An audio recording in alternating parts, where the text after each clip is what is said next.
En aquella ciudad decían que cada invitación a la boda no venía sellada con cera, sino con algo peor, un llamado que nadie podía rehusar. El año de 1884 pesaba sobre San Cristóbal de las Casas como un cielo de plomo. No era solo la lluvia insistente empeñada en ahogar la ciudad entre barrancas, ni las calles de piedra que subían y bajaban como costillas de una criatura dormida. Era un silencio antiguo, cultivado, que parecía salir de las vigas, de los candiles apagados, de las paredes aún impregnadas de rezos con olor a copal. Ese silencio, decían, tenía apellido, Castañeda.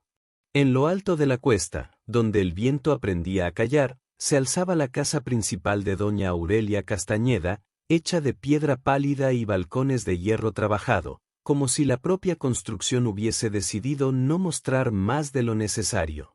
El patio, en forma de cuadrado perfecto, guardaba en el centro una fuente de piedra verde. El agua, al caer, no estallaba, murmuraba.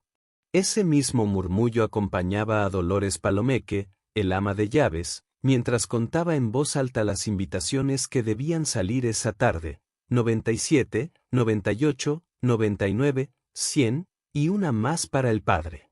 Dolores cargaba las llaves como quien carga rosarios, y su voz mandaba tanto como el tañido de las campanas. En la mesa de la galería, extendidas como huesos recién lavados, yacían las invitaciones de boda. Papel grueso, color crema, con un leve dibujo en la fibra que recordaba al interior de las conchas. En el sello de cera no había blasón, sino un semicírculo con 3 puntos, como un rostro sin boca observando a quien osara mirar. 3 hilos, 3 puntos, una gota, repetía Dolores. Así lo manda la casa. La mezcla para sellar no era solo cera. Se calentaba en una cuchara de plata oscurecida una resina espesa que olía a incienso gastado, a copal cansado, y a algo que no se nombraba. Justo Tzab, el capataz indígena, se acercó sin ruido. Traía una pequeña caja de madera oscura, con la superficie tan lisa que parecía piel. Para el sello, dijo. Dolores abrió y encontró 3 mechones finísimos, tejidos con hilo de maguey. En cada invitación se pegaban 3 hilos, con la punta de un alfiler, una gota del líquido. 3 hilos para llamar, una gota para obligar. Así era la ley. Doña Aurelia vigilaba desde la sombra. De luto perpetuo, se apoyaba en una columna del patio, abanicándose con un abanico negro bordado con símbolos de oro que parecían letras, pero no lo eran. Su viudez no tenía lágrimas, tenía horarios. Al caer la tarde, dijo solamente, que ninguna se pierda. Y que el padre Ugalde reciba la suya en mano. Íñigo Castañeda, su hijo, leía sin leer en la biblioteca. Las páginas pasaban, pero sus ojos no veían palabras, escuchaban la casa. La palidez de su rostro era promesa de fiebre. Al alzar la vista, vio a Elena Robledo, aún sin velo, visita en compañía de su madre, doña Arcadia, de faldas gastadas y mirada que había aprendido a pedir perdón antes que pedir pan. Elena tenía manos de costurera fina, sus dedos sabían contar hilos sin mirar. Íñigo sintió en sus ojos una fiebre dócil. Bienvenidas, dijo doña Aurelia. A nuestra familia solo se entra por la puerta grande. Y la puerta grande sabe elegir. La fiesta estaba marcada para el 3er domingo después de San Miguel.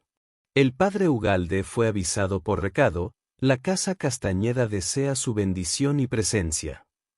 No era invitación, era orden.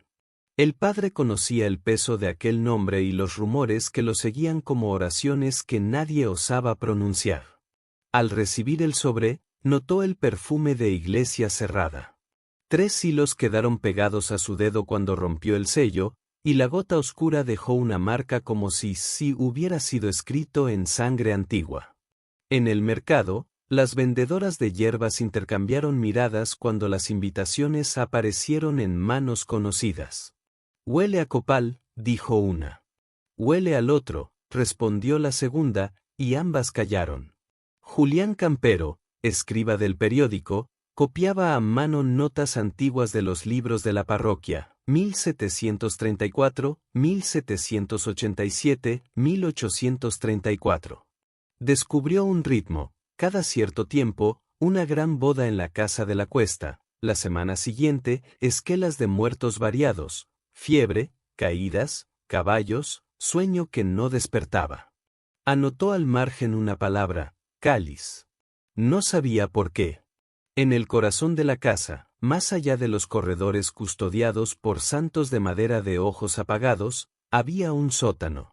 Justo Tzab guardaba su cerradura de 3 bocas con llaves que no servían a ninguna puerta visible.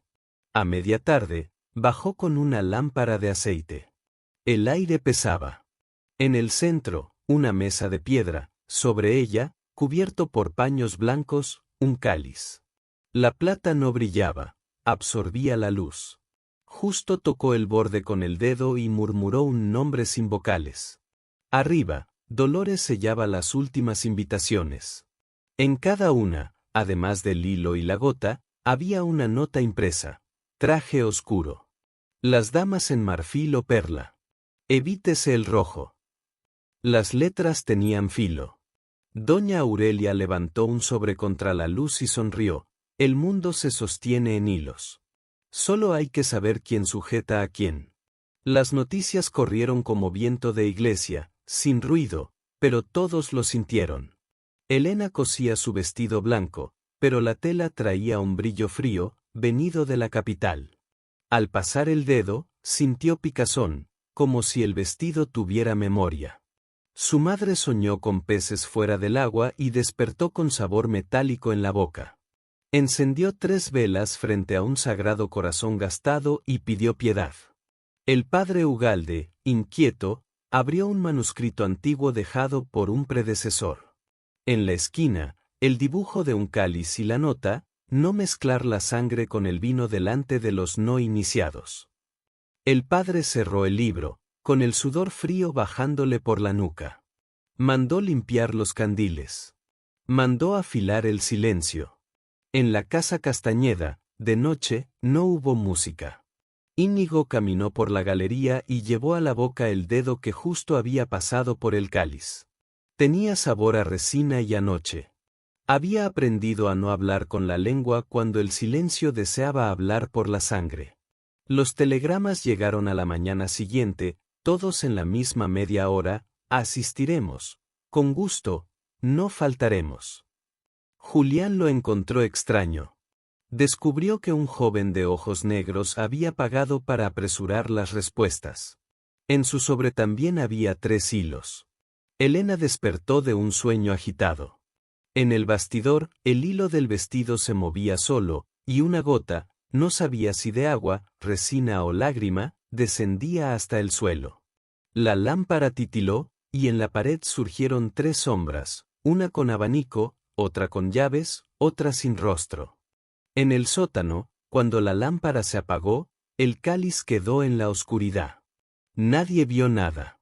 Pero en la galería, por debajo de una puerta cerrada, apareció una punta de la tela de Elena, como si hubiera atravesado la noche entera. En la punta del hilo relucía una gota que no caía. El mercado de San Cristóbal siempre había sido un lugar ruidoso, pregones de vendedoras, olor a café tostado, gallinas vivas agitándose en los cestos, hombres escupiendo al suelo mientras discutían precios.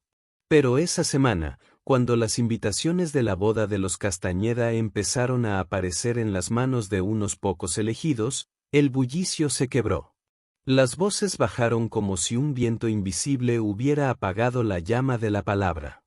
Mujeres que antes reían entre montones de verduras se limitaron a intercambiar miradas breves. Los hombres, acostumbrados a beber pulque de pie, ya no se tocaban entre sí, como si el contacto pudiera transmitir la marca de aquellos sobres.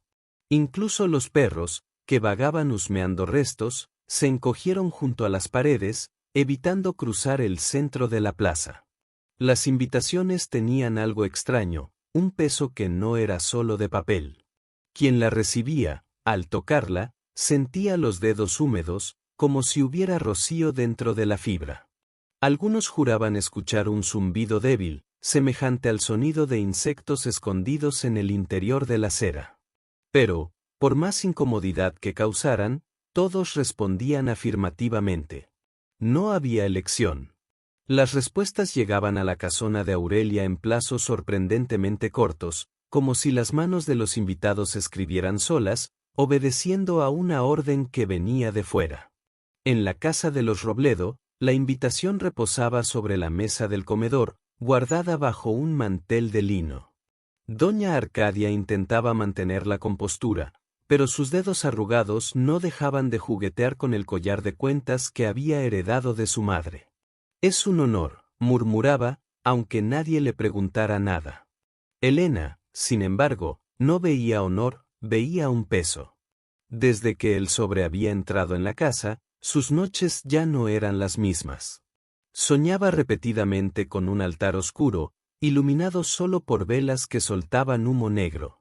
Vestía el vestido de novia, pero cada hilo de la tela parecía vivo, latiendo como venas. La falda se iba manchando de rojo, pero no por accidente, era como si absorbiera la sangre del suelo. Los invitados aparecían detrás de ella, reconocibles, vecinos, comerciantes, niños que había visto crecer. Todos sonreían con bocas manchadas, sosteniendo copas que rebosaban de un líquido negro. Cuando intentaba correr, los hilos del vestido la sujetaban, tirando de ella hacia atrás. Despertaba sudada, con la garganta seca, y no tenía valor para contárselo a su madre. Se limitaba a decir que estaba nerviosa. Pero sabía que no era solo nerviosismo, era aviso. Mientras tanto, en la casona de la colina, doña Aurelia pasaba largas horas en el sótano. Las paredes de piedra sudaban, y cada gota que escurría parecía dejar marcas en forma de símbolos. El aire allí dentro era pesado, cargado con olor a aceite quemado y a hierro antiguo. Sobre la mesa de piedra reposaba el cáliz ancestral, envuelto en paños de lino, que nunca eran los mismos de un día para otro. Siempre había uno nuevo, recién lavado, como si alguien tuviera que limpiar una suciedad invisible. Aurelia pasaba los dedos por el metal y murmuraba frases en voz baja, sonidos que no se parecían a oración cristiana. A veces, Dolores sostenía una lámpara para iluminar la escena, y justo Tzap permanecía en silencio, firme como una sombra viva. Íñigo, el hijo, espiaba de vez en cuando. El muchacho había sido acostumbrado desde pequeño al sabor de la mezcla. Aurelia le daba pequeñas cucharadas de un líquido oscuro, diciendo que era para fortalecer. Al principio, el niño lloraba, escupía, pero después se habituó. Creció sin enfermar nunca, pero su piel se volvió pálida, y sus ojos, de un negro profundo, parecían devorar la luz. Cuando sonreía, había un brillo en sus dientes que recordaba a piedras mojadas. Ahora, a las puertas de la boda, Íñigo no mostraba miedo, mostraba expectativa. Era como si esperara un papel que siempre supo que le correspondía. El padre Ugalde, en la iglesia, recibía confesiones inquietas. Mujeres decían soñar con niños gritando en corredores oscuros. Hombres hablaban de caballos que se espantaban sin motivo, como si vieran algo invisible en el camino. Incluso ancianos, acostumbrados a beber sin fe, lo buscaban para preguntar si era pecado rechazar una invitación de boda. Ugalde respondía siempre con evasivas, que rezaran, que confiaran. Pero, solo en la sacristía, se arrodillaba ante el crucifijo y pedía perdón por su silencio. Recordaba a un predecesor, el padre Montiel, que décadas antes se había atrevido a rehusar bendecir un matrimonio de los Castañeda. Desapareció sin dejar huesos. La memoria ardía en su mente como fuego en paja seca. En la imprenta del periódico, Julián Campero trabajaba noches enteras. Esparcía sobre la mesa recortes amarillentos, listas de obituarios, cuadernos parroquiales copiados a mano. La misma secuencia se repetía a lo largo de más de un siglo, una boda en la casa de la colina, una semana de festejos, y después 12 muertos, siempre 12, en circunstancias distintas pero dentro del mismo mes. Julián marcaba cada fecha con carbón, formando líneas que, en el papel, parecían cadenas. Estaba convencido, aquello era ritual, no coincidencia. Escribió en letras grandes, en cada generación, 12 caen. En la casa de los Robledo, Elena recibió la visita de una costurera traída de la capital por Aurelia. Mujer de acento extranjero, hablaba poco español, pero sus ojos parecían ver más allá de la ropa. Tocaba la tela del vestido como quien palpa carne viva. A cada puntada, Elena sentía un escalofrío recorrerle todo el cuerpo. La costurera murmuraba palabras en francés que la novia no entendía, pero sonaban más como conjuros que como instrucciones de costura. Al terminar, le ofreció una copa de vino dulce. Elena bebió por cortesía, pero pronto sintió un sabor metálico, como si hubiera mordido hierro. Enrojeció y sudó, como si una fiebre hubiera invadido su sangre. Esa noche, el vestido colgado parecía moverse por sí solo. Los encajes se mecían aunque no hubiera viento, y la lámpara proyectaba sombras que no pertenecían a los muebles. Elena cerró los ojos y fingió dormir, pero escuchó pasos en el pasillo. Pesados, acompasados, uno tras otro. Reunió valor para mirar. Por la rendija de la puerta, vio una sombra alta, inmóvil, sosteniendo un abanico. No entró. Solo respiró hondo, como si quisiera llenar la habitación con su aliento. Mientras tanto, Justo Tzab bajaba al mercado de la ciudad. Compró 7 velas negras, cuerdas de sisal y una caja de sal gruesa. Dijo que era para el trabajo de la hacienda, pero los vendedores sabían que no lo era. Algunos se persignaron, otros desviaron la mirada. Nadie se atrevió a preguntar más. Las calles de la ciudad cambiaron de ritmo. Las ventanas se cerraban más temprano. Los niños ya no jugaban en las esquinas, ni pedían cuentos antes de dormir. La campana de la iglesia sonaba más pesada, como si alguien hubiera engrosado el bronce. El aire nocturno traía un olor a tierra mojada mezclado con incienso quemado, aunque ninguna procesión hubiera salido. Era el anuncio invisible, la boda estaba cerca, y toda la ciudad sentía el peso. En la casona, Aurelia levantó el cáliz en sus manos. Justo encendió las velas negras en el sótano. Dolores trajo una jarra de barro sellada con un paño rojo. Al abrirla, el líquido escurrió espeso, no como vino, sino como sangre que jamás coagula. Aurelia sonrió, sus labios pálidos temblando por un instante. El brindis está preparado, dijo. Ahora solo falta la novia. Esa misma noche, Elena soñó nuevamente con el altar. Pero esta vez no había invitados. Solo estaba el vestido, de pie frente a ella, vacío, respirando como si tuviera pulmones.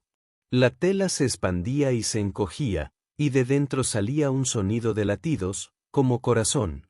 Se despertó de un salto. En el suelo de la habitación había un hilo blanco arrastrado hasta la puerta.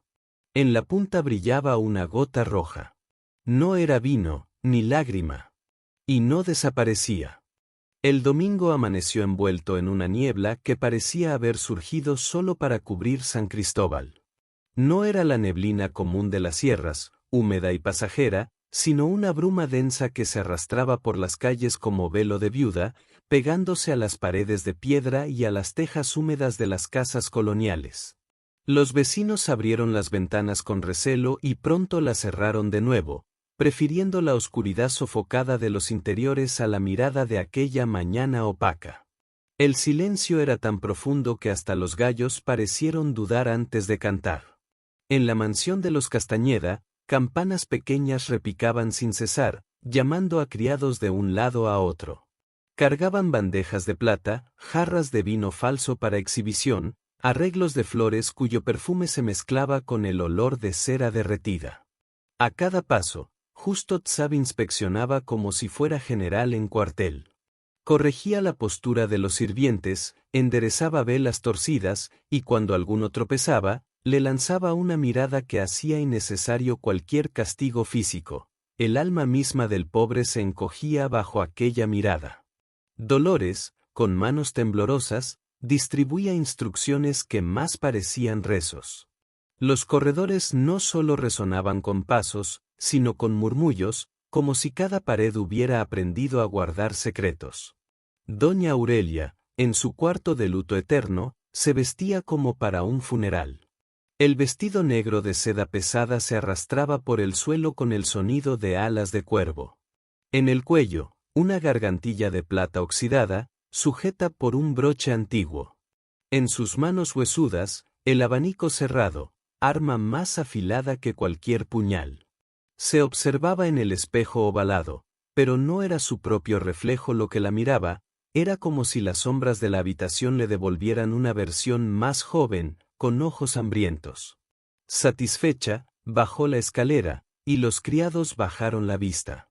No era día para contradicciones. En la casa de los Robledo, Elena se vestía. La madre, Arcadia, la ayudaba con dedos vacilantes, intentando esconder el miedo. El vestido, regalo de Aurelia, parecía más pesado que en la prueba anterior. La tela blanca relucía como piedra fría, y cada bordado dorado parecía latir. Elena sentía la respiración corta, como si el traje le comprimiera el pecho. El espejo no le mostró a una novia, sino a una estatua de alabastro, de ojos hundidos y manos temblorosas. A cada movimiento, el vestido parecía emitir un sonido bajo, semejante a un suspiro ahogado. Arcadia intentó sonreír, pero las lágrimas le corrían por el rostro. «Estás hermosa, hija», murmuró. Elena solo bajó la cabeza. Sabía que la estaban preparando no para una boda, sino para un sacrificio. La primera comitiva de invitados llegó poco después de las 9. Carruajes de madera, tirados por caballos negros, subieron la cuesta hasta el portón de hierro de la mansión. Dentro, familias enteras descendían en silencio, los rostros marcados por una tensión contenida. Nadie se atrevía a rechazar la invitación, aunque cada paso era dado como quien camina hacia la sepultura. Las mujeres sujetaban rosarios entre dedos enguantados, los hombres escondían frascos de aguardiente para encontrar valor. Los niños, extrañamente, no lloraban, miraban fijamente la casa, como si ya conocieran su destino. Dolores los recibía uno a uno, inclinando la cabeza sin sonrisa. Detrás de ella, el portón se cerraba con un estruendo metálico que recordaba a reja de prisión. En la ciudad, Julián Campero observaba de lejos, oculto bajo un capucho gastado. Había logrado entrar en la lista de criados contratados para auxiliar en la ceremonia, disfrazado de ayudante de fotógrafo. En su bolsa, además de cuaderno y pluma, llevaba recortes y anotaciones. Cada nombre de los invitados ya estaba previsto, él sabía cuáles serían los 12. El escribano no creía en destino, sino en repeticiones. Y las repeticiones, aquel día, convergían todas hacia la misma tragedia. Anotaba en silencio la hora en que pasaba cada carruaje, como si registrar detalles pudiera impedir la fatalidad. En el fondo, sabía que solo documentaba un crimen inevitable. El padre Ugalde llegó a pie, acompañado por 2 acólitos. El rostro delataba noches sin sueño, y el rosario que apretaba parecía gastado no por los años, sino por las últimas semanas. Al atravesar el portón, sintió un escalofrío que le recorrió la espalda. Intentó convencerse de que era el frío de la mañana, pero sabía que no lo era. Entró con pasos pesados, como quien va al cadalso. Doña Aurelia lo recibió con una sonrisa breve, sin palabras, pero su mirada dijo más que cualquier saludo: «No te atreverás a desafiarme». Dentro de la mansión, los salones resplandecían con luces de cientos de velas. Pero la claridad era engañosa. Había sombras de más, sombras largas que se movían sin obedecer a las llamas. Las paredes estaban cubiertas con cortinas carmesíes, y el aire olía a incienso, vino y hierro. Sobre una mesa lateral reposaban copas de cristal antiguo, alineadas como soldados esperando orden. Entre ellas, una copa se destacaba, el cáliz de plata ancestral, guardado en una caja de madera tallada. Solo doña Aurelia tenía la llave. Ella misma lo colocó sobre un mantel bordado, en el centro del altar improvisado. Cuando lo hizo, algunos invitados sintieron mareo, otros náusea, y un niño se desmayó en brazos de su madre. Dolores corrió a socorrer, pero Aurelia solo agitó el abanico. Déjalo. Es la casa que se alimenta. Elena llegó al mediodía. El carruaje blanco, tirado por caballos negros, se detuvo ante la escalinata. La joven descendió como quien es cargada por el propio vestido. El sol, filtrado por la niebla, no logró blanquear aún más su piel. Rodrigo, el novio, la esperaba en lo alto, de traje negro impecable. El rostro bello parecía hecho de cera, y sus ojos negros reflejaban vacío. Extendió la mano a la novia. Elena vaciló, pero no había elección. Tocó su piel fría, y juntos entraron. El portón se cerró de nuevo, y San Cristóbal permaneció en silencio absoluto. Las horas que siguieron fueron de un teatro siniestro. El banquete fue servido, pero pocos comieron. El vino falso corría en copas, pero nadie se saciaba. Niños dormían con los ojos abiertos, ancianos rezaban sin voz. Julián observaba cada detalle, anotando en su mente lo que jamás podría publicarse en periódico alguno. El padre Ugalde sudaba en exceso, incluso en el frío del salón, y temblaba cada vez que veía relucir el cáliz. Elena, inmóvil junto a Rodrigo, sentía que el vestido se ajustaba solo, apretándole el pecho hasta faltarle el aire. Cuando cerraba los ojos, se veía cosida a la tela, sangrando por las costuras. Cuando los abría, veía a doña Aurelia observándola, con una sonrisa que no era de madre, ni de suegra, sino de verdugo. El día siguió así, arrastrado, hasta que las sombras de la tarde invadieron los salones. El tañido de las campanas anunció el inicio de la ceremonia. Los invitados fueron conducidos a la capilla interna de la mansión, un espacio que pocos conocían. Allí, vitrales filtraban la luz en tonos rojos, proyectando manchas que parecían sangre sobre las paredes de piedra. En el altar, el cáliz aguardaba. Las velas negras lanzaban sombras como manos extendidas. El padre Ugalde caminó hasta el frente, pero su voz falló al intentar pronunciar las palabras de apertura. Doña Aurelia entonces tomó la delantera, alzando el abanico como si fuera cetro. «Que comience», dijo, y su tono fue más solemne que cualquier sermón. En ese instante perturbador, cuando todos se arrodillaron, las cortinas carmesíes ondearon sin que hubiera viento alguno. Desde lo alto de la capilla, una silueta negra atravesó lentamente el vitral central, sin quebrarlo, proyectando sombras sobre Elena. Cuando la joven alzó la mirada, vio que el vestido había cambiado de color, ya no era blanco, sino teñido de un rojo que parecía latir, como carne viva. El silencio de la capilla era tan pesado que se podía oír el crujido de los bancos de madera bajo el peso de los invitados. Cada respiración parecía resonar en las paredes de piedra, cada suspiro era como una confesión involuntaria. El altar, cubierto por un mantel carmesí bordado con símbolos antiguos, parecía latir como un corazón vivo. Sobre él, el cáliz ancestral esperaba. El metal oscuro relucía de manera antinatural, no reflejaba la luz de las velas, sino que la devoraba, como si cada llama fuera absorbida hacia el interior de la copa. Las figuras talladas en su base, rostros contorsionados, cuerpos en agonía, animales con dientes expuestos, parecían moverse cuando nadie las miraba directamente. Elena entró del brazo de Rodrigo, y el murmullo atravesó el espacio como viento frío. A cada paso de ella, el vestido se arrastraba pesado, emitiendo sonido de tela mojada, aunque el suelo estaba seco.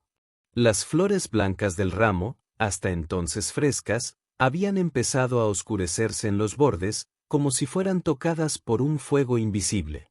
Los ojos de la joven no encontraban lugar seguro. Si miraba al novio, veía solo un rostro pálido, casi translúcido. Si buscaba a su madre entre los invitados, solo encontraba la sombra de Arcadia llorando en silencio, sin atreverse a levantar la cabeza. El padre Ugalde intentó iniciar la liturgia. Abrió el misal con manos temblorosas, pero las palabras huyeron de sus labios. Su voz, que tantas veces había consolado a moribundos, ahora lo traicionaba. La garganta seca rehusaba emitir sonido. Aurelia avanzó, imponente, como si fuese ella la verdadera sacerdotisa de aquella ceremonia. Puso la mano sobre el libro y lo cerró con firmeza. «No son estas las palabras que deben ser dichas», murmuró, pero lo suficientemente alto para que todos lo oyeran. El padre cedió, retrocediendo 2 pasos, el sudor brillando en su frente. Doña Aurelia ordenó entonces a Dolores que trajera el vino. El ama de llaves apareció cargando una botella de cristal oscuro, sellada con lacre rojo. Al romperlo, un olor dulzón y metálico invadió el aire, haciendo que algunos invitados taparan discretamente la nariz. La sustancia que escurrió era espesa, más densa que el vino. Aurelia la vertió en el cáliz ancestral, y el líquido parecía no llenar, como si fuese engullido por las paredes del metal. A cada gota, un sonido bajo resonaba, semejante al golpeteo de un tambor lejano. Los invitados se miraron entre sí. Algunos intentaron levantarse, pero justo ya estaba apostado en la entrada, con los brazos cruzados, imponiendo una barrera silenciosa. Sus ojos pequeños y atentos recorrían la sala, recordando a todos que no había salida. Las puertas estaban cerradas por dentro, y el hierro de los portones afuera era guardián tan rígido como el mismo infierno. Rodrigo, junto a Elena, mantenía una expresión vacía. Pero sus dedos apretaban la mano de ella con fuerza inhumana. A cada presión, Elena sentía la sangre retirarse de las puntas de los dedos, y tenía la impresión de que el vestido la apretaba aún más, cosiéndose a su piel. Intentó soltarse, pero el novio la sujetaba como si fuese parte de él. Mientras Aurelia alzaba el cáliz, pronunció palabras en un idioma olvidado. No era latín, ni español, ni lengua indígena conocida. Era un murmullo gutural, hecho de sonidos rotos y vocales largas que hacían arder los oídos. Algunos invitados se taparon los oídos, pero el sonido parecía brotar desde dentro de sus propias cabezas.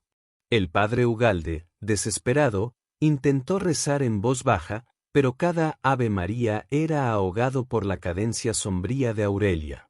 Julián Campero, infiltrado como ayudante del fotógrafo, observaba con horror. Reconocía en aquellas palabras fragmentos que había leído en manuscritos antiguos, descripciones de pactos de sangre que databan de 2 siglos atrás. Su corazón latía acelerado, y la pluma que escondía dentro de la manga escurría tinta por el brazo. Anotaría después, si había un después. Por ahora, era solo testigo. El vino oscuro en el cáliz comenzó a burbujear, como si hirviera sin fuego. Aurelia sonrió mostrando los dientes amarillentos, y su rostro, por un instante, pareció rejuvenecido. «Está listo», declaró. Elena, con los ojos llenos de lágrimas, sintió que las piernas le flaqueaban. El vestido parecía respirar solo, expandiéndose y contrayéndose en ritmo opuesto al suyo, robándole el aire. El ramo en sus manos pesaba más que plomo, y percibió que las espinas de las rosas habían crecido, penetrándole la piel a través de los guantes. La sangre escurría en silencio, absorbida por la tela blanca, que comenzaba a mancharse en tonos rosados. Aurelia puso el cáliz en manos de Rodrigo. El novio tembló, pero obedeció. Llevó la copa a los labios y bebió un trago largo. El líquido le escurrió por la barbilla, espeso y oscuro, y sus ojos se dilataron, adquiriendo un brillo febril. Entregó el cáliz a Elena. El salón entero contuvo la respiración. Elena, pálida como cera, sostuvo el cáliz con dedos rígidos. El olor dulce y metálico invadió sus fosas nasales, provocando náusea. Sabía que no era vino, sino algo más profundo, más antiguo. Aurelia se inclinó y le susurró al oído: «Bebe, hija». Es la única forma de pertenecer. Las manos de Elena temblaron. Acercó el cáliz a los labios, pero no bebió. Dejó que el líquido tocara solo el borde de su boca, mientras fingía tragar. Aún así, el sabor impregnó su lengua: hierro, incienso quemado, carne chamuscada. Sintió deseos de vomitar, pero se contuvo. Los ojos de Aurelia se clavaron en los de ella, y la anciana sonrió. En ese instante, las velas negras de la capilla se apagaron todas al mismo tiempo. La sala se sumió en penumbra, iluminada únicamente por el resplandor del líquido dentro del cáliz, que parecía emitir luz propia. Los rostros de los invitados se reflejaban en el vino espeso, pero no eran sus rostros actuales, eran versiones cadavéricas, con ojos hundidos y bocas abiertas en gritos silenciosos. Elena dejó escapar un sollozo, y el sonido resonó como un lamento en el corazón de todos. El silencio que siguió al brindis parecía hueco, como si la propia capilla hubiera perdido el aliento. Las velas negras, antes apagadas, se encendieron solas, escupiendo llamas azuladas que proyectaban sombras imposibles en las paredes. Los rostros de los antepasados Castañeda, pintados en retratos antiguos, parecían sonreír con dientes que rechinaban, como si la ceremonia fuera la continuación de sus propias vidas corrompidas. Rodrigo, aún con restos de líquido escurriendo por los labios, dio 2 pasos tambaleantes, pero no cayó. Sus ojos negros ardían como brasas, y su mano buscó de nuevo la de Elena. Cuando la sostuvo, la joven sintió que la piel de él quemaba como hierro al rojo vivo. Intentó apartarse, pero el apretón era inescapable. El calor recorrió su brazo y le penetró el pecho, confundiendo su corazón con latidos desordenados. Los invitados, uno a uno, recibieron copas más pequeñas del vino oscuro. 12 fueron elegidos. Nadie lo cuestionó, parecía natural, como si cada familia supiera quién debía beber. Un anciano de bigote espeso llevó la copa a los labios con resignación. Una joven madre bebió en silencio, mirando a su hijo pequeño que había quedado en brazos de la abuela. Un muchacho con uniforme de soldado vaciló, pero fue empujado por su padre. A cada sorbo, el mismo efecto: ojos dilatados, piel blanquecina, temblores en las manos. Aún así, todos bebieron hasta la última gota. Julián observaba con pavor. Reconoció los nombres que había anotado en su lista. Eran los 12 destinados al sacrificio. El escriba intentó acercarse, pero Dolores le bloqueó el camino con una mirada firme. Le susurró al oído: nada puede ser cambiado, forastero. Mejor anota con fidelidad, para que el mundo al menos lo sepa. Julián retrocedió, sintiendo el corazón apretado. Sabía que, si insistía, terminaría junto a los elegidos. El padre Ugalde, desesperado, alzó la voz por primera vez. «Esto no es matrimonio, es blasfemia», exclamó, la voz resonando por la nave. Pero en cuanto pronunció la palabra blasfemia, la garganta se le cerró. Tosió, ahogándose.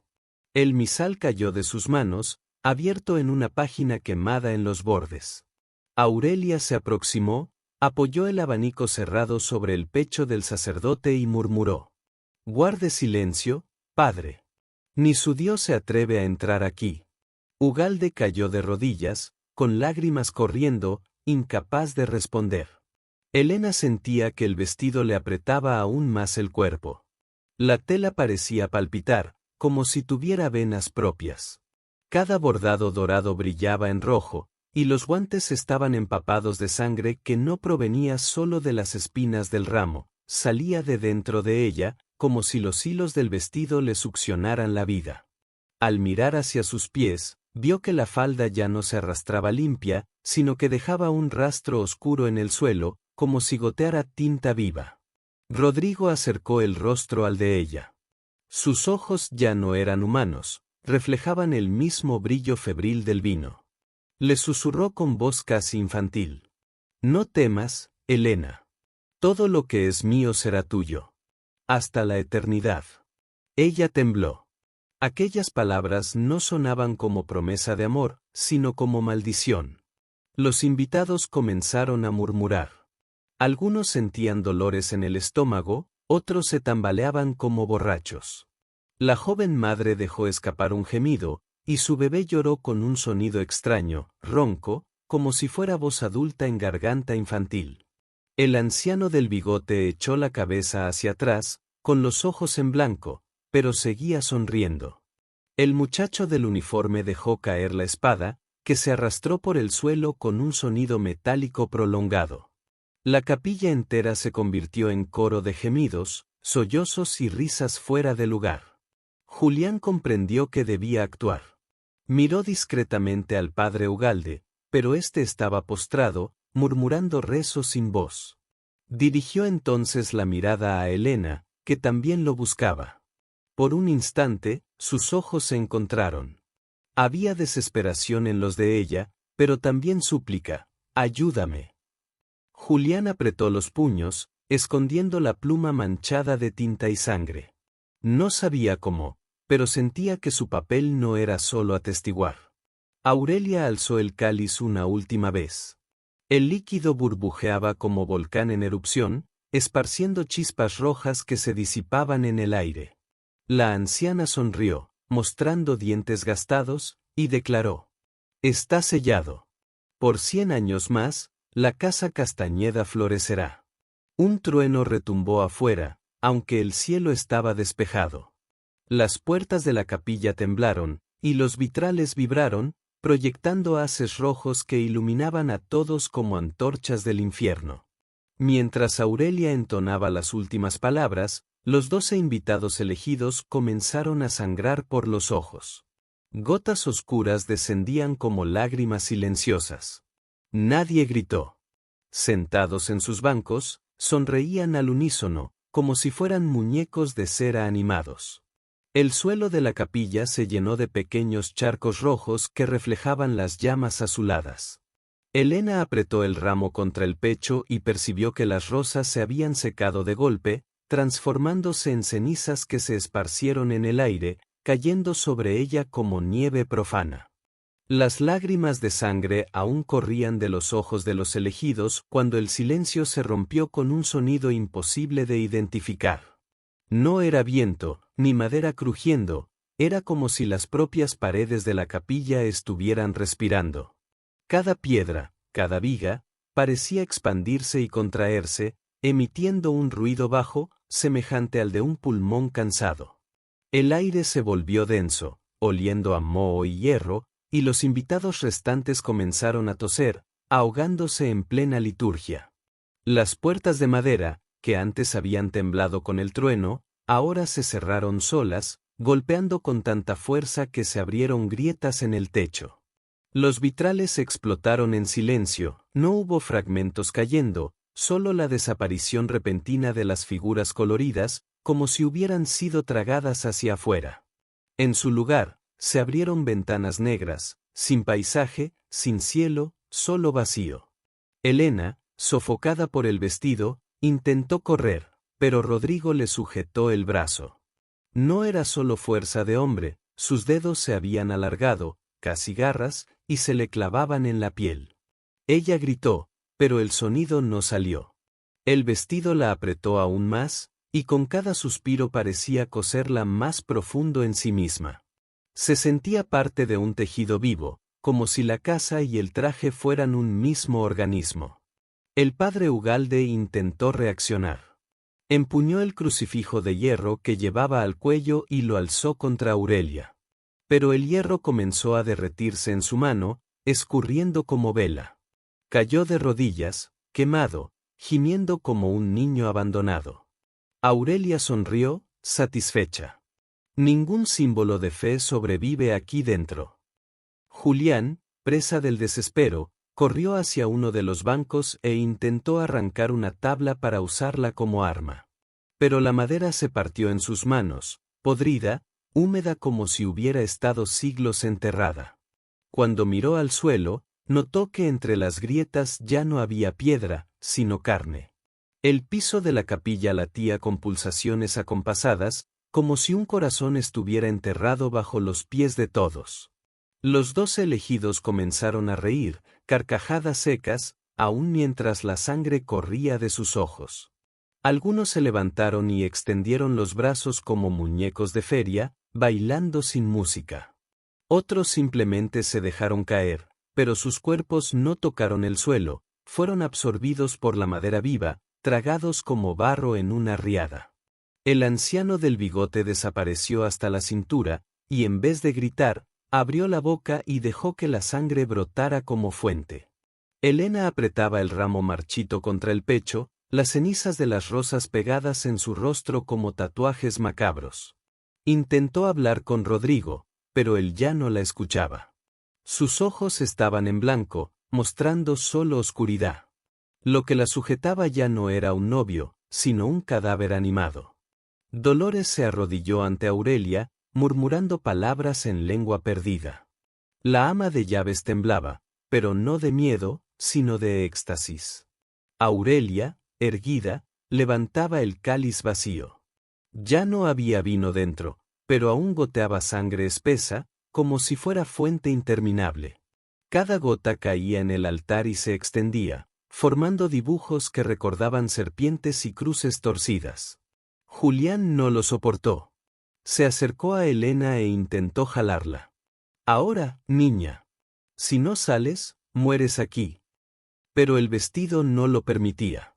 La tela estaba pegada al suelo, como raíces clavadas en la carne palpitante. Elena lo miró, con los ojos llenos de lágrimas, y susurró sin voz, «Corta». Julián sacó el pequeño cuchillo que escondía, usado para afilar plumas de escribir, e intentó rasgar el vestido. El filo resbaló como si cortara piedra. Ninguna costura cedió. En ese instante, toda la mansión pareció estremecerse. El techo crujió, el polvo cayó como lluvia gris, y las columnas vibraron como huesos a punto de romperse. Doña Aurelia abrió los brazos como profetisa y bramó. «Que la casa reciba. Que la casa se alimente». El grito resonó, multiplicándose en voces masculinas, femeninas e infantiles, como si 100 gargantas repitieran sus palabras. Los invitados restantes cayeron de rodillas, algunos rezando, otros enloqueciendo en risas histéricas. El padre Ugalde intentó levantarse, pero manos invisibles lo arrastraron hacia el altar. Su cuerpo fue elevado por fuerza invisible y lanzado sobre el mantel carmesí. El cáliz brilló, y una sola gota de sangre de Ugalde lo llenó de nuevo. El cuerpo del padre comenzó a ser absorbido por el cáliz, doblándose y contorsionándose como cera al fuego. Sus gritos se volvieron ecos metálicos, hasta que solo quedaron huesos ennegrecidos dentro de la copa. Aurelia los bebió de un sorbo, y cuando bajó la cabeza, sus ojos ya no eran humanos, sino 2 cavidades vacías, iluminadas por fuego interno. Elena, inmóvil, comprendió que la mansión entera respiraba con ellos, y que ya no existía dentro ni fuera, solo vientre de bestia. Las paredes de la capilla comenzaron a expandirse como pulmones febriles, hinchándose y contrayéndose con ruidos de carne desgarrada. El revoque se desprendía en placas, revelando no ladrillo ni piedra, sino un tejido oscuro que palpitaba, marcado por venas gruesas que se movían como serpientes bajo la piel. A cada latido, gotas espesas caían al suelo y se deslizaban por los corredores, esparciendo un olor metálico a sangre antigua. Los invitados intentaron correr, pero descubrieron que ya no había puertas, ni vitrales, ni ventanas. Todo había sido absorbido. En el lugar de las salidas, masas de carne negra se alzaban como muros vivos, respirando. Estallaron gritos, pero eran tragados por el aire sofocante. Un hombre de barba espesa se lanzó contra la pared, y su cuerpo la atravesó como agua, solo para emerger del otro lado contorsionado, con los huesos quebrados en ángulos imposibles. Cayó frente a la asamblea, aún vivo, pero incapaz de moverse, sollozando apenas como un niño. Los niños, que hasta entonces habían sido preservados, comenzaron a llorar al unísono, no como niños, sino como un coro de voces adultas aprisionadas. El sonido hizo latir los oídos de todos. Algunas madres intentaron abrazarlos, pero los pequeños se deshicieron en polvo gris, escurriéndose entre sus dedos, dejando solo el eco del llanto dentro de la sala. Rodrigo, el novio, ya no era hombre. Su piel se desprendía en placas, revelando carne iluminada por brasas internas. Sus ojos eran dos huecos llameantes. Apretaba a Elena con tanta fuerza que sus huesos crujían. La novia gritó, pero la voz murió bajo el velo que la cubría, transformándose en un gemido apagado. El vestido, vivo, se había adherido por completo a su piel, cada bordado parecía un nervio expuesto, cada pliegue una costura de carne. Al mirarse, Elena ya no vio novia alguna, sino un cuerpo en metamorfosis, una ofrenda a punto de ser consumida. Julián, aterrorizado, intentó arrastrarla de nuevo. Gritaba su nombre, pero el sonido desaparecía antes de resonar. Con cada esfuerzo, sus manos eran repelidas por el tejido, como si lo quemara al contacto. Las uñas se le desprendieron de los dedos, y la sangre brotó. Aún así, no se detuvo. Sabía que, si no sacaba a Elena de allí, nadie jamás contaría lo ocurrido. Doña Aurelia, en el altar, levantaba los brazos en triunfo. Su voz resonaba como trueno subterráneo. La casa tiene hambre. La casa tiene sed. Que la sangre de los elegidos sea la cosecha. Y la casa obedeció. Los 12 que habían bebido el vino comenzaron a retorcerse. Sus bocas se abrieron en exceso, como heridas desgarradas hasta las orejas. De cada garganta brotó un río escarlata, alimentando el suelo. El piso absorbía la sangre con avidez, y cada sorbo de la casa hacía temblar los candelabros como en tormenta. Algunos de los elegidos intentaron resistir, pero sus cuerpos se derrumbaron, deshechos como muñecos de barro mojado. Dolores, de rodillas, reía como posesa. Golpeaba la cabeza contra el suelo, cada vez más fuerte, hasta que el cráneo se resquebrajó. Pero no cayó. Su boca seguía murmurando, entre dientes rotos. Ella viene, ella viene, ella viene.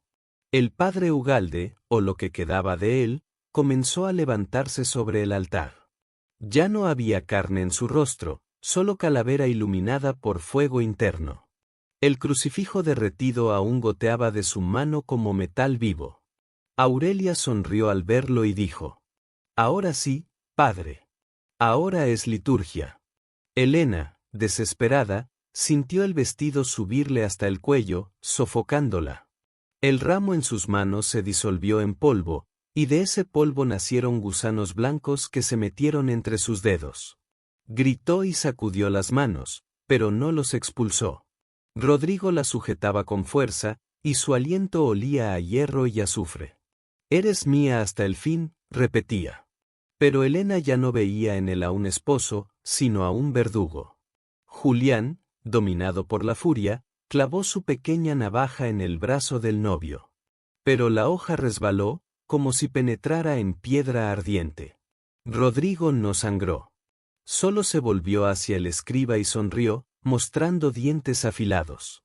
Julián retrocedió, tropezando con bancos partidos, pero no desistió. Gritaba el nombre de Elena con toda la voz que le quedaba. Entonces la casa comenzó a devorar de verdad. El viejo del bigote, aún medio hundido en el suelo, fue tragado hasta desaparecer, dejando solo el sombrero.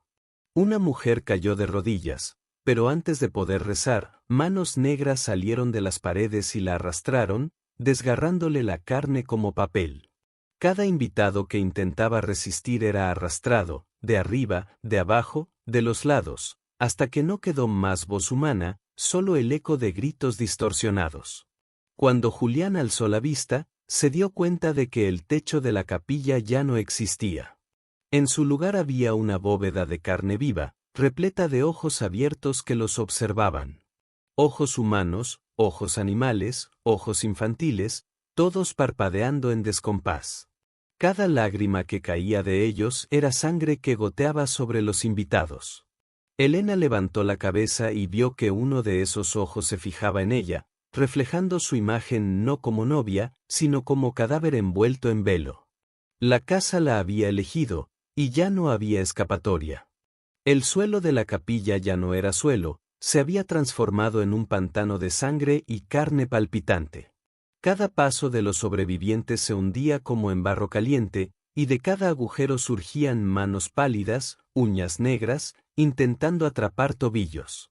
Los gritos se confundían con lamentos antiguos, como si siglos de víctimas resonaran allí al mismo tiempo. El aire estaba tan pesado que respirar era dolor, y el incienso quemado se mezclaba con el olor dulzón de carne cocida. Elena, inmóvil, sentía el vestido subirle por el cuello, enroscándose como serpiente.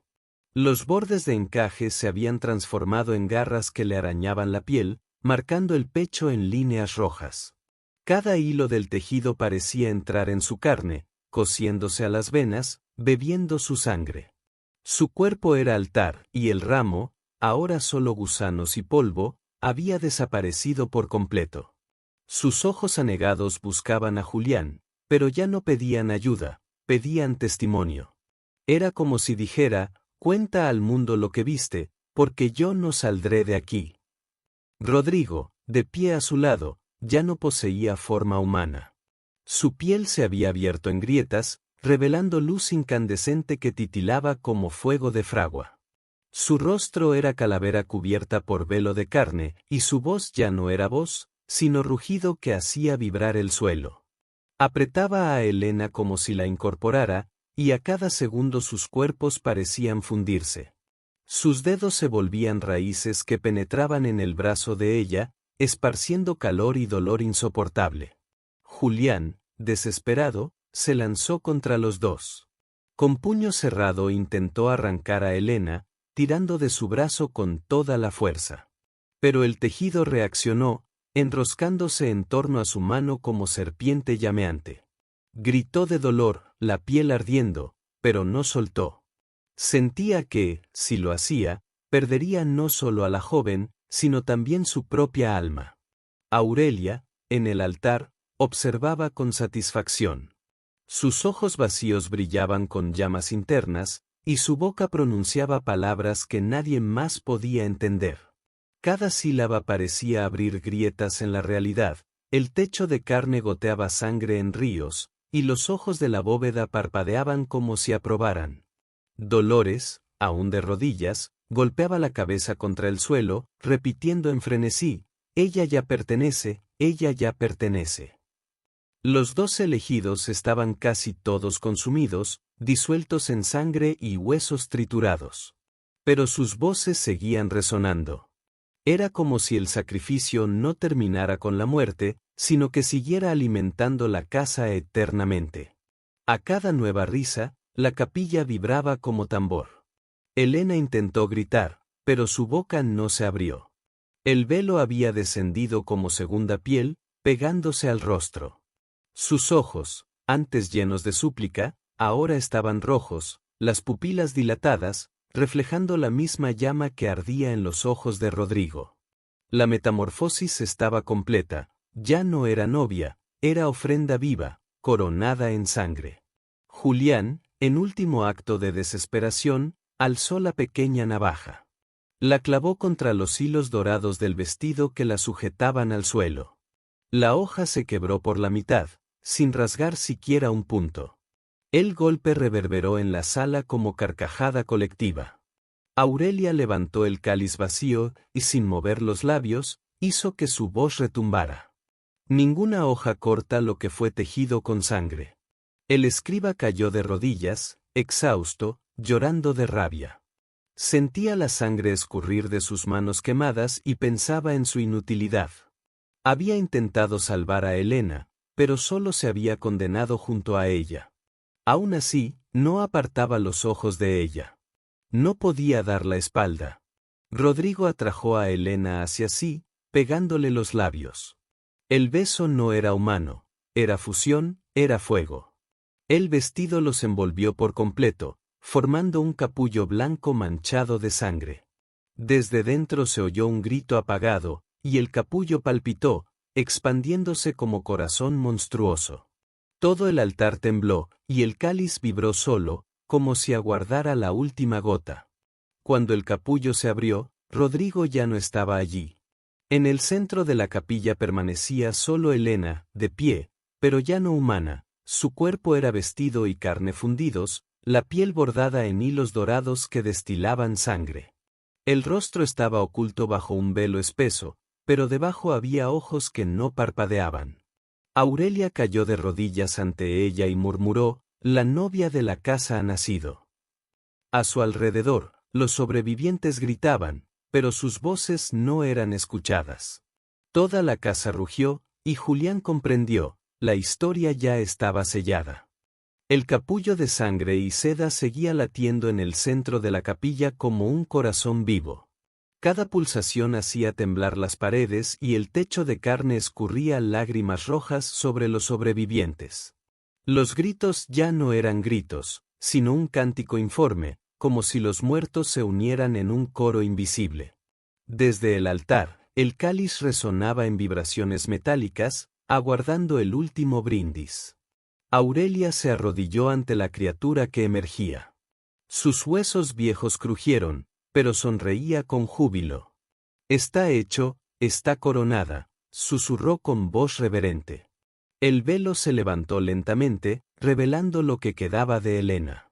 Ya no había distinción entre vestido y piel. Su rostro estaba cubierto por encaje empapado de sangre, pero detrás se veían ojos llameantes, pupilas dilatadas, reflejando cada llama de la capilla. Cuando abrió la boca, no había dientes, sino costuras, hilos dorados que se movían como mandíbulas. La voz que salió no era la suya, sino la de la propia casa. «Soy la novia eterna. Soy el cuerpo del pacto». Los invitados que aún quedaban, enloquecidos, se arrodillaron al unísono. Algunos reían, otros lloraban, pero todos murmuraban las mismas palabras, como si estuvieran poseídos: «Ella pertenece. Ella pertenece. Ella pertenece». Julián, de rodillas en un rincón, aún intentaba grabar en su mente cada detalle. Sus manos quemadas ya no sostenían la pluma, pero su memoria ardía. Sabía que no viviría para escribir, pero que debía testimoniar hasta el final. Sus ojos, anegados, se clavaban en la criatura que un día fue Elena. La había visto como joven, como novia, como víctima. Ahora la veía como entidad. El destino no era solo de ella, sino de todos. Rodrigo ya no existía. Su forma había sido absorbida, disuelta dentro del cuerpo vivo que ahora caminaba por el altar. Cada paso de Elena, o de lo que se había convertido, dejaba rastros de sangre ardiente. El suelo los absorbía como ofrenda. Dolores, el ama de llaves, reía hasta sangrar por los dientes quebrados, y cada carcajada era respondida por un trueno invisible. Aurelia, de pie, alzó el cáliz. Ya no había vino dentro, pero al acercarlo a la criatura, éste se llenó solo, burbujeando sangre espesa. Lo entregó a la nueva novia, que lo tomó con manos deformadas, ahora mitad hueso, mitad tejido. Elena, o lo que quedaba de ella, bebió hasta la última gota. Al levantar el rostro, la sangre le caía como velo, y sus ojos brillaron con luz que cegó a los presentes. En ese instante, el techo de la capilla se abrió, no hacia el cielo, sino hacia un vacío oscuro sin estrellas. Desde lo alto, ojos gigantes parpadeaban, observando. Voces antiguas resonaron, y toda la mansión se inclinó como criatura que se alimenta. La casa, satisfecha, sellaba su pacto por 100 años más. Los sobrevivientes fueron tragados. Uno a uno, cuerpos arrastrados dentro de las paredes, voces apagadas hasta quedar en silencio. Dolores desapareció riendo, devorada por su propia devoción. Aurelia fue la última en entregarse, con los brazos abiertos, sonriendo como madre orgullosa. Su cuerpo fue absorbido por el suelo, y en su lugar solo quedó el abanico negro. Julián permaneció. Nadie lo tocó. La casa no lo quiso. Entonces entendió el motivo: necesitaba un testigo. Alguien que cargara la memoria, que esparciera el terror. Cayó al suelo, llorando, implorando misericordia. Pero el vacío no respondió. La criatura que fue Elena caminó hasta él. Se detuvo frente a sus ojos, y Julián tembló. El vestido se movía como piel viva, y de su boca cosida salió un susurro que jamás olvidaría. Vive. Y recuerda. Porque sin testigo no hay temor. Entonces la capilla se disolvió en oscuridad. Julián despertó en el cementerio de San Cristóbal, a la mañana siguiente. Estaba solo, cubierto de barro y sangre. La mansión ya no estaba allí, solo un terreno vacío, cubierto de niebla. Los vecinos que se acercaron afirmaron que nunca hubo boda alguna, que nadie se había casado, que él deliraba. Pero Julián lo sabía. En el fondo de su piel aún sentía el calor del vestido, el olor del vino espeso, la mirada de la novia de la casa. Nunca escribió las notas que había prometido. Pero pasó el resto de sus años como sombra, repitiendo la misma frase a quien quisiera escuchar. En esa casa, nadie se casa para vivir. Todos se casan para morir. La última noche de su vida, Julián fue hallado muerto en su cama, los ojos abiertos y la boca cosida con hilos dorados. Junto a su cuerpo descansaba un trozo de velo ensangrentado, fresco, como si acabara de ser arrancado del vestido. La cama, empapada, exhalaba olor a incienso quemado. El cáliz, nadie sabe de dónde, estaba sobre la mesa, lleno hasta el borde. ChatGPT dice: ¿y tú, tendrías el valor de entrar en una casa donde cada pared respira, sabiendo que tal vez nunca vuelvas a salir? Deja tu respuesta en los comentarios. No olvides dar like, suscribirte y activar la campanita. En Los Secretos Malditos, cada día escucharás un nuevo relato que quizá hubieras preferido nunca conocer. Pero cuidado, algunas casas no dejan salir a sus invitados.